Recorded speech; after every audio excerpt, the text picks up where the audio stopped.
उत्तर प्रदेश। उत्तर प्रदेश स्थापना दिवस 24 जनवरी 1950 को, क्योंकि इससे पहले इसे हम उत्तर प्रदेश के नाम से नहीं जानते थे। 24 जनवरी 1950 से पहले हम उत्तर प्रदेश को या तो संयुक्त प्रांत के नाम से या यूनाइटेड प्रोविंस के नाम से जानते थे। ये थे उत्तर प्रदेश के पुराने नाम। फिर जब उत्तर प्रदेश का नाम हमारा 24 जनवरी 1950 को रखा गया, फिर हम बात करते हैं उत्तर प्रदेश के विभाजन की। उत्तर प्रदेश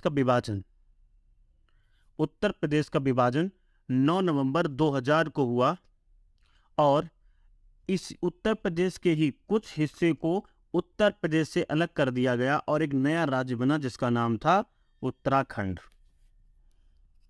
और उत्तर प्रदेश की राजधानी लखनऊ है और उत्तर प्रदेश की जो राजधानी लखनऊ है उसका पुराना नाम लखनपुरी। लखनपुरी नाम जो है कथाओं के अनुसार मालूम पड़ता है, जो हम लोगों ने जहाँ तक जानकारी है, कि भगवान राम के जो भाई थे लक्ष्मण, उनके नाम पर इस नगरी का नाम लखनपुरी रखा गया था। बाद में ये धीरे चलकर लखनपुरी से लखनऊ हो गया। अब बात करते हैं उत्तर प्रदेश के राज चिन्ह की। उत्तर प्रदेश के राज चिन्ह में हम देख रहे हैं कि हमें दो मछलियां, एक तीर और ये 3 लाइनें दिखाई पड़ रही हैं। इनका मतलब क्या है वो जानेंगे। तो पहले तो ये जाने कि इसको स्वीकृति मिली थी कब। इसको उत्तर प्रदेश के राज चिन्ह को 1983 में स्वीकृत किया गया था।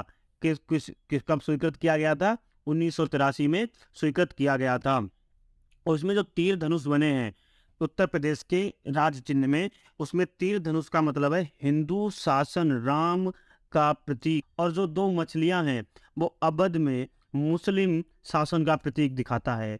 और 3 तरंग लाइन वो गंगा और यमुना के बारे में का बहाव हमें दिखाती। गंगा यमुना का मिलाप, मतलब संगम कहते हैं, गंगा यमुना का मिलना, आपस में 2 नदियां मिलकर एक नदी बन जाती। गंगा जी में जब यमुना जी मिलती हैं तो वो पहले 2 लाइनें थी, अब 2 मिलके एक तीसरी लाइन बन गई, दोनों का मिक्सअप है। तो 3 तरंग लाइन हमें क्या बताती हैं? गंगा यमुना का बहाव प्रतीक बताती हैं। अब बात करेंगे उत्तर प्रदेश के राजकीय वृक्ष के लिए। जो उत्तर प्रदेश का राजकीय वृक्ष है वो है हमारा अशोक। राजकीय वृक्ष हमारा क्या है? अशोक है। और राजकीय पक्षी सारस या क्रोंच कहते हैं, सारस है या क्रोंच है। ये तो हो गए हमारे राजकीय पक्षी के बारे में और राजकीय वृक्ष के बारे में बातें। फिर हम बात करते हैं राजकीय पशु हमारा कौन है? उत्तर प्रदेश का वारासिंगा। राजकीय पशु हमारा वारासिंगा है। उत्तर प्रदेश की राजकीय भाषा हिंदी और उर्दू। राजकीय भाषा जो हमारी है वो है हिंदी, और उर्दू को स्वीकृत किया गया, सम्मिलित किया गया उत्तर प्रदेश की राजकीय भाषा में 1989 में, मतलब 1989 में। और उत्तर प्रदेश में लोकसभा की सीटें कितनी हैं? 80 हैं। और उत्तर प्रदेश की 80 जो लोकसभा की सीटें हैं उनमें से, उन सीटों में से 63 सीटें तो सामान्य वर्ग की और 17 जो सीटें हैं वो आरक्षित वर्गों के लिए हैं, मतलब रिजर्वेटेड लोगों के लिए हैं। राज्यसभा सदस्य कितने हैं? 31 हैं। और विधानसभा की जो सदस्य, विधानसभा में जो सीटें हैं वो कितनी है? 404 है, 403 ये और एक ये जो एंग्लो इंडियन। विधान परिषद में 100 विधान परिषद के सदस्य जो हैं वो कितने हैं? 100 हैं। मंडल 18 हैं और जिले 75, मतलब 75 हैं।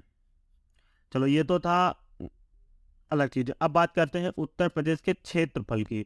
उत्तर प्रदेश के क्षेत्रफल की जब बात आती है तो सबसे अधिक क्षेत्रफल वाला जिला उत्तर प्रदेश में, सबसे अधिक क्षेत्रफल वाला जिला हमारा लखीमपुर खीरी। ना याद रहे तो खीरा याद रखना। खीरा में क्या होता है? पानी की मात्रा ज़्यादा होती है। तो सबसे अधिक क्षेत्रफल किसका है ज़्यादा? लखीमपुर खीरी का। देखो अब याद रहना चाहिए, कैसे याद रह रहा है, क्यों याद रह रहा है, कोई पंचायत नहीं है, एग्जाम क्वालिफाई हो बस। सबसे कम क्षेत्रफल वाला जिला जो है वो हमारा कौन सा है? हापुड़। हापुड़ से पापड़ याद कर लो, पापुड़ कर लो। पापड़ में क्या होता है? पानी नहीं होता है। और खीरे में क्या होता है? पानी होता है। तो सबसे कम हापुड़ और सबसे ज़्यादा लखीमपुर खीरी। ठीक है। फिर हम आगे चलेंगे। सर्वाधिक जनसंख्या उत्तर प्रदेश के किस जगह पर है? वो है हमारी प्रयागराज में है। कहाँ पर है? प्रयागराज में है। और राष्ट्रीय राजधानी क्षेत्र एनसीआर में शामिल उत्तर प्रदेश के जिले 7 शामिल हैं। राष्ट्रीय राजधानी मतलब दिल्ली, दिल्ली के जो एनसीआर बॉर्डर है उसमें कितने जिले लगते हैं? उत्तर प्रदेश के 7 जिले लगते हैं, जैसे गाजियाबाद हो गया और भी हैं। और ग्राम पंचायत, उत्तर प्रदेश की जो ग्राम पंचायत है वो त्रिस्तरीय व्यवस्था है। जैसे हम कहें पहले ग्राम पंचायत, फिर क्षेत्र पंचायत, उसके बाद जिला पंचायत, मतलब इस तरह की पंचायतें जो हैं उत्तर प्रदेश की व्यवस्था में लागू है। उत्तर प्रदेश का सीमावर्ती देश, उत्तर प्रदेश का सीमावर्ती देश नेपाल, और उत्तर प्रदेश के सीमावर्ती राज्य दिल्ली एवं 8 राज्य। उत्तर प्रदेश के जो सीमावर्ती राज्य हैं वो कौन कौन से हैं? जो सीमावर्ती राज्य हैं वो हमारे कौन कौन से? ये आप वो दिल्ली एवं 8 राज्य और हैं, ठीक है।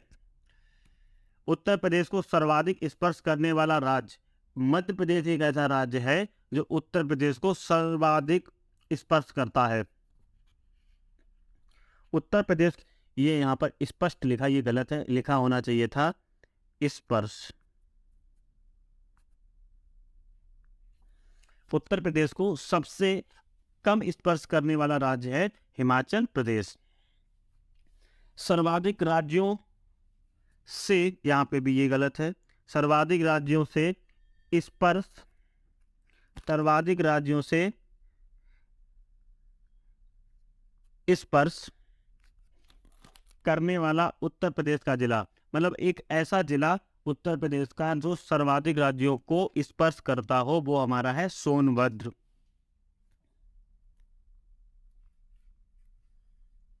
और करता किन्हें किन्हें है सोनभद्र स्पर्श? मध्य प्रदेश को करता है, मध्य प्रदेश, बिहार, झारखंड, छत्तीसगढ़ को स्पर्श करता है। उत्तर प्रदेश के प्राकृतिक स्वरूप के बारे में, तो जो उत्तर प्रदेश का प्राचीनतम भाग है वो कहाँ पर है? गोंडवाना लैंड का भाग है। उत्तर प्रदेश का प्राचीनतम भाग क्या है? गोंडवाना लैंड का भाग है। उत्तर प्रदेश के 3 प्रमुख भाग, भाबर, तराई क्षेत्र, भाबर, तराई क्षेत्र, और क्या है? दक्षिण के पहाड़ और पठार, जो है वो कौन है? उत्तर प्रदेश के 3 प्रमुख भाग, कि उत्तर प्रदेश में इस तरह की चीजें हैं। फिर बात करते हैं नदियां। अगर एग्जाम आए उत्तर प्रदेश का कोई भी और उसमें नदियां ना पूछी जाएं, आज तक तो ऐसा हुआ नहीं है कि उत्तर प्रदेश के एग्जाम में नदियां ना पूछी गई हों। तो हिमालय से निकलने वाली नदियों की जब हम बात करते हैं, तो जो नदियां हिमालय से निकली उनमें से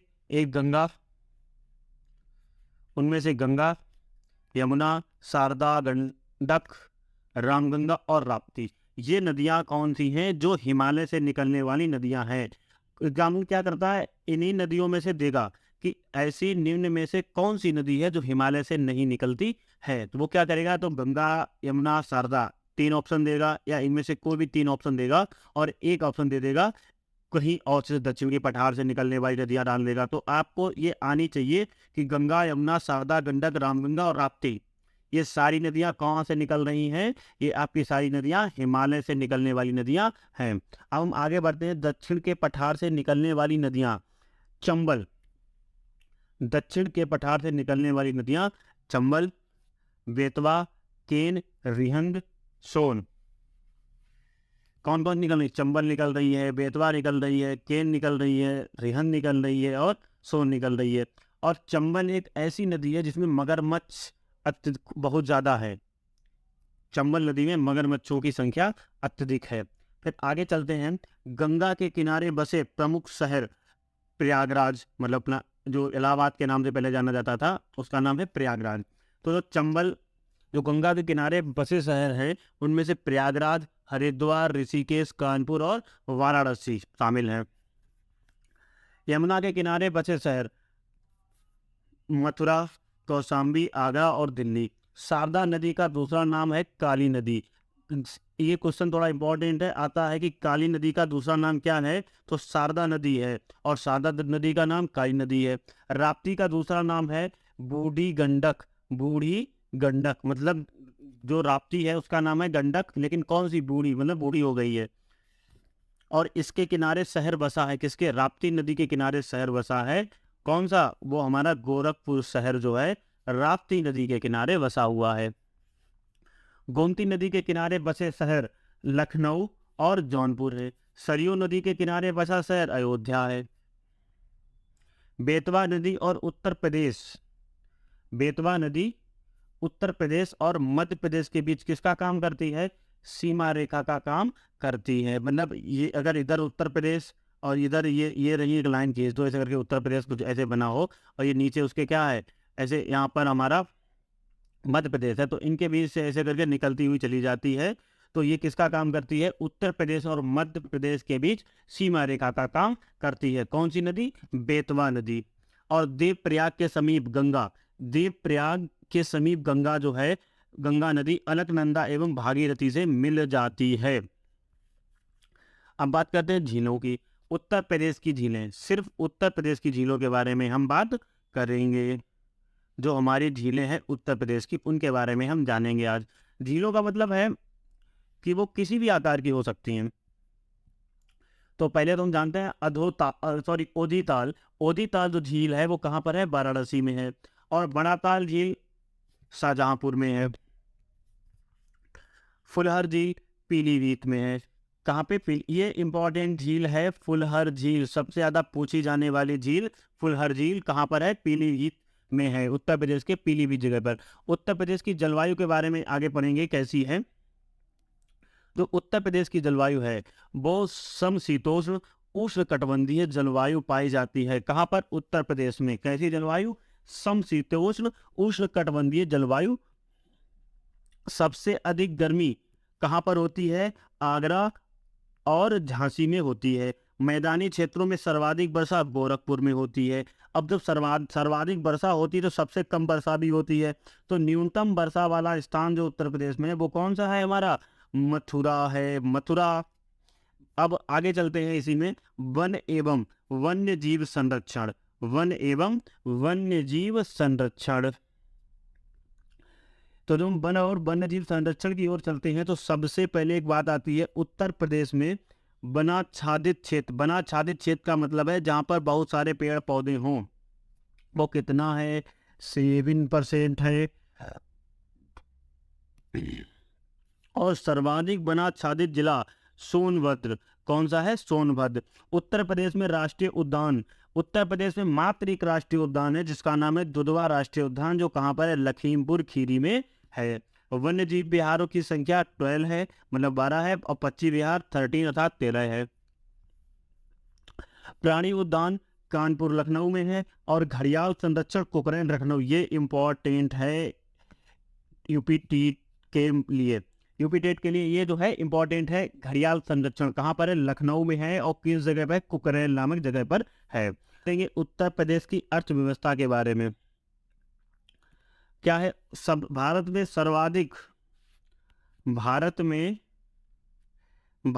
सर्वाधिक गरीब व्यक्तियों की संख्या उत्तर प्रदेश में। भाई जब पॉपुलेशन ज़्यादा है तो लोग गरीब भी यहाँ के ज़्यादा होंगे, सीधी सी बात है। उत्तर प्रदेश में सर्वाधिक प्रति व्यक्ति आय किस जिले की है, गौतम बुद्ध नगर की है। सर्वाधिक प्रति व्यक्ति आय, गरीबी रेखा से नीचे कम लोग बागपत में होते हैं। देखो गरीबी रेखा से नीचे सबसे कम लोग कहाँ, कौन से स्थान पर है, बागपत जिले में। उत्तर प्रदेश में आय का सबसे बड़ा भाग कहाँ से मिलता है, व्यापार कर से।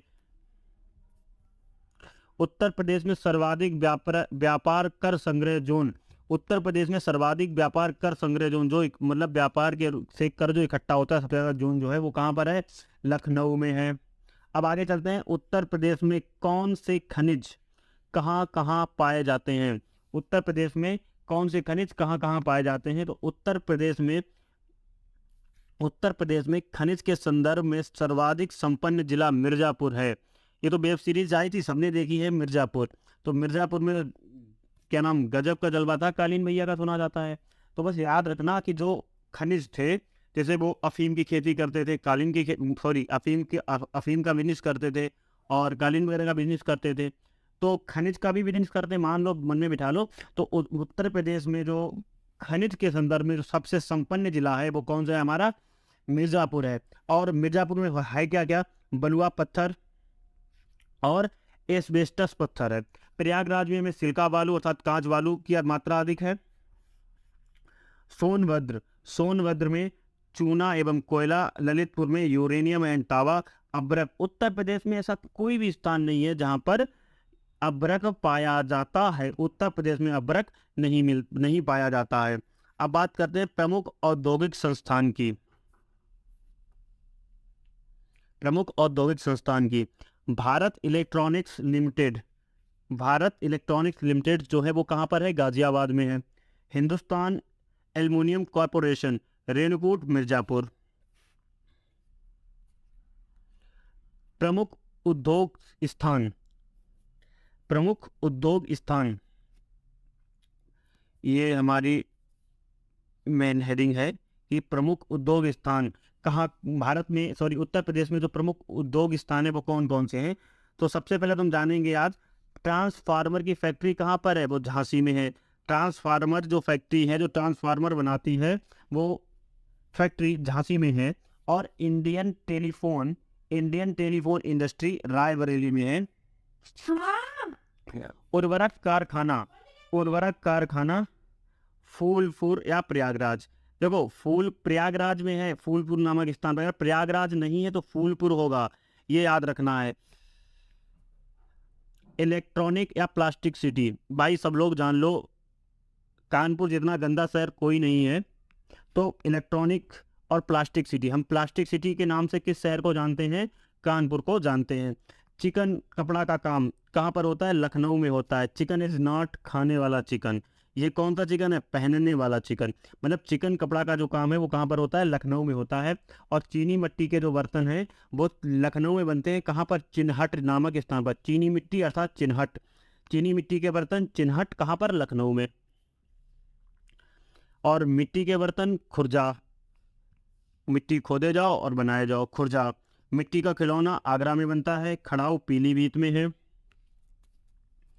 हाँ, कांच का सामान, चूड़ी उद्योग, पोट्री उद्योग, तो कहाँ पर है? फिरोजाबाद की चूड़ियाँ मशहूर है उत्तर प्रदेश की।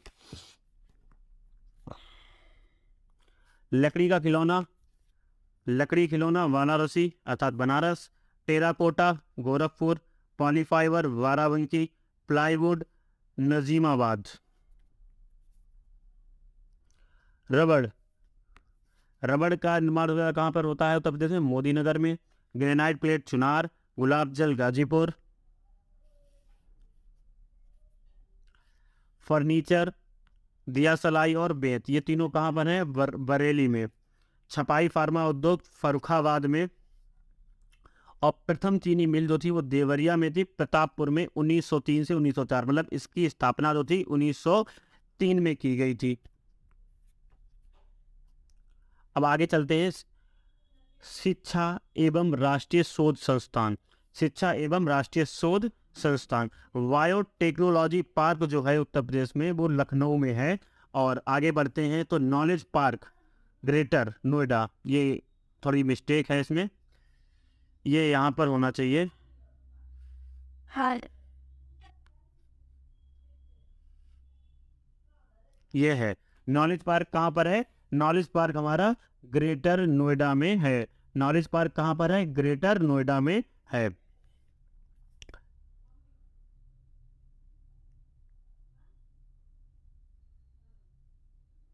नॉलेज पार्क ग्रेटर नोएडा में, ठीक है। और भारतीय पशु चिकित्सा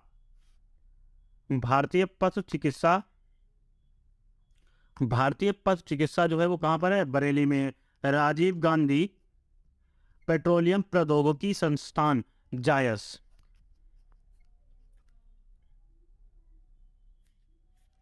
ये इंपॉर्टेंट है, बरेली वाला है। तो सभी इंपॉर्टेंट, ये सारे वही क्वेश्चन है जो एग्जाम में आए हुए हैं। भारतीय साग सब्जी संस्थान बनारस अर्थात वाराणसी। अब बात करते हैं उत्तर प्रदेश शास्त्रीय नृत्य। कथक शैली का जन्म उत्तर प्रदेश में हुआ था। कथक का सर्व प्रमुख केंद्र जो है वो कौन सा है? लखनऊ है। कथक के प्रमुख उन्नायक ठाकुर प्रसाद और बिंदादीन। चर्चित व्यक्तित्व सितारा देवी, लच्छू महाराज और बिरजू महाराज। की नौटंकी उत्तर प्रदेश में सर्वाधिक प्रचलित लोक नृत्य है कौन सा? नौटंकी। आला, धुरिया, कार्तिक, रौला ये सब कहाँ पर होते हैं? बुंदेलखंड। चरकुला ब्रज क्षेत्र में बिरहा पूर्वांचल की प्रसिद्ध लोक गायक की परंपरा है। रसिया ब्रजी क्षेत्र और बरसाना, कर्मा सोनभद्र में, मल्हार कोरवी और धोबार जो है वो पूर्वांचल में होता है। देवा बाराबंकी। अब बात करते हैं संगीत की। तो संगीत का नाम आता है तो अमीर खुसरो। ये कौन थे? ख्याल गान का विकास करने वाले थे। इनका जन्म एटा में हुआ था। इन्हें तोताई हिंद भी कहते हैं। इन्होंने ही आविष्कार किया था किसका? सितारा का। इन्होंने सितारा का आविष्कार किया था। इनके बारे में इतना ही था। तो सितारा के आविष्कारक ये पूछा जाता है। हुसैन शाह सरकी बड़ा ख्याल गायकी के ये कौन थे? स्थापना करने वाले थे। मतलब बड़ा ख्याल गायकी की स्थापना की किसने की? हमारे हुसैन शाह सरकी ने की। हाजी सुल्तान ख्याल गायकी के आगरा घराने की स्थापना की। किन्होंने? हाजी सुल्तान ने ख्याल गायकी के आगरा घराने की स्थापना की। अब बात करते हैं मंदिर की। मंदिर जो है विश्वनाथ मंदिर वाराणसी में है, वृंदावन मंदिर मथुरा में है, विंध्यवासिनी मंदिर मिर्जापुर में है, बाबा सोमनाथ मंदिर देवरिया में है और सिंह ऋषि का मंदिर जो है वो सिंगी रामपुर नामक स्थान फरुखाबाद की जगह पर है, गंगा जी के तट पर, मतलब गंगा नदी के किनारे। यह स्थान बिल्कुल गंगा नदी के स्थान पर है। यहाँ पर एक चीज़ है, जो ये नाम है सिंगी रामपुर, इसका पहले नाम सिंगी रामपुर ना होकर नौरंगाबाद हुआ करता था। क्यों? क्योंकि यहाँ पर एक गंगा जी का स्थान है जो गंगा जी अपना पानी छोड़ के गई है। आज तक वो पानी कभी तक सूखा नहीं है और उस पानी के बीच में एक मंदिर बना है, वो शंकर जी का मंदिर है जहाँ तक मुझे पता है। और वो जो शंकर जी का शिवलिंग था वो अपना रंग बदलता था दिन में हर घंटे के हिसाब से। तो और क्या हुआ, उस मंदिर में जो शिवलिंग था वो चोरी हो गया है, लेकिन मंदिर आज भी पानी के बीचों बीच में वैसा ही खड़ा हुआ है। शायद हमारे ख्याल से 100-200 साल से भी पुराना मंदिर होगा वो। तो सिंगी का जो मंदिर है वो कहाँ पर है? फरुखाबाद जिले में है, सिंगी रामपुर नामक स्थान पर। वरय भगवान का मंदिर जो है वो कहाँ पर? एटा में है। और देवी पाटन मंदिर जो है वो कहाँ पर? तुलसीपुर अर्थात बलरामपुर। अब बात करते हैं उत्तर प्रदेश की जनजातियों के बारे में। थारू जनजाति। जनसंख्या की दृष्टि से उत्तर प्रदेश की सबसे बड़ी जनजाति कौन सी जनजाति है? थारू जनजाति। ये क्या करती है? दीपावली को शोक के रूप में मनाते हैं। दीपावली को शोक के रूप में मनाते हैं। अच्छा, दीपावली को शोक के रूप में मनाने का अर्थ है, दीपावली को ये शोक के रूप में इसलिए मनाते हैं क्योंकि इनके जो परिवारिक जन थे वो अमावस्या जो पड़ती है उस दिन काफी लोग चले उनके विरह के कारण ये शोक में मनाते हैं। और जगन्नाथ, ये जगन्नाथ ना होकर जगन्नाथी देवता की पूजा करते हैं। किनकी? जगन्नाथी ही नहीं है, ये जगन्नाथी देवता की पूजा करते हैं। किनकी? जगन्नाथी